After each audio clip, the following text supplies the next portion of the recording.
kasus intoleransi masih marak terjadi di Indonesia. Dan salah satu kasusnya adalah pembubaran kegiatan retret atau kegiatan keagamaan pelajar Kristen di Cidahu, Sukabumi dengan alasan belum mendapat izin. Kasus ini terjadi pada Jumat tanggal 27 Juni 2025 di Cidahu, Sukabumi, di mana sekelompok anak dan remaja itu sedang melakukan kegiatan retret. Kegiatan retret itu adalah seperti kegiatan reflektif, atau intinya ya itu adalah kegiatan keagamaan yang tiba-tiba itu dibubarkan secara paksa di sebuah rumah singgah atau seperti rumah villa. Dan lebih parahnya lagi, pembubaran ini juga dilakukan dengan perusakan simbol keagamaan umat Kristen, yaitu salib. Kasus ini juga sangat relevan dengan masyarakat Indonesia saat ini. Kasus ini itu mencerminkan hak dasar untuk menjalankan ibadah, di mana konstitusi itu kan sudah menjamin bahwasannya masyarakat itu bebas untuk memeluk agama dan kepercayaannya masing-masing. Tapi ini masih rentan untuk dilanggar oleh masyarakat. Di kasus ini kita bisa analisis terkait pelanggaran yang dilakukan terhadap nilai-nilai Pancasila.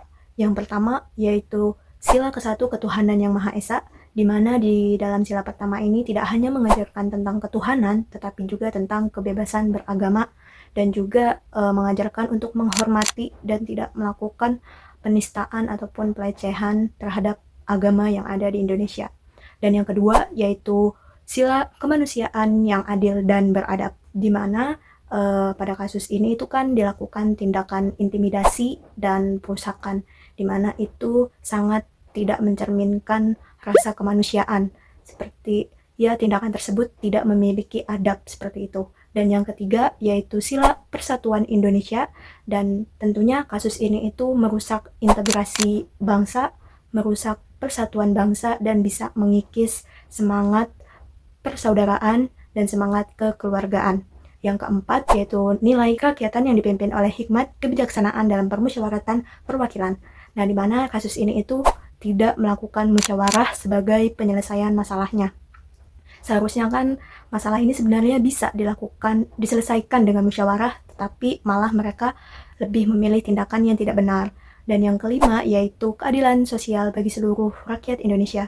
Tentunya korban yang berada dalam kasus tersebut pasti merasa tidak adil, karena umat agama mayoritas itu bisa melaksanakan ibadah dengan tenang, tetapi mereka yang minoritas malah mendapatkan perlakuan seperti ini gitu. Lalu menurut pandangan saya mengenai bagaimana Pancasila dijadikan solusi dan pedoman etis, itu artinya Pancasila itu dijadikan dasar dalam menyelesaikan kasus tersebut.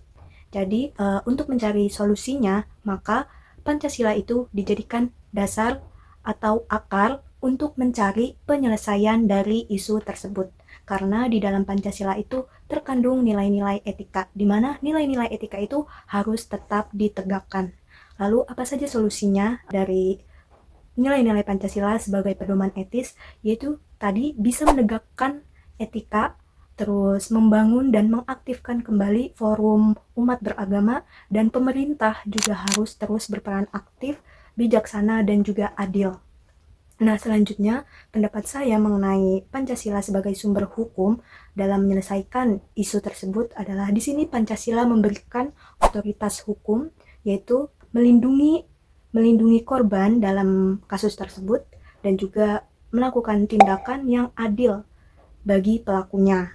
Nah, selanjutnya pendapat saya mengenai Pancasila sebagai nilai-nilai pembangunan, yaitu menurut saya Pancasila itu memberikan nilai pembangunan di mana setiap individu itu harus dibangun karakter yang dilandaskan oleh etika, moralitas, dan juga kemanusiaan yang beradab. Nah, selanjutnya juga pembangunan itu ya berarti penegakan hukumnya juga harus adil, seperti itu. Mungkin cukup sekian dari saya. Terima kasih.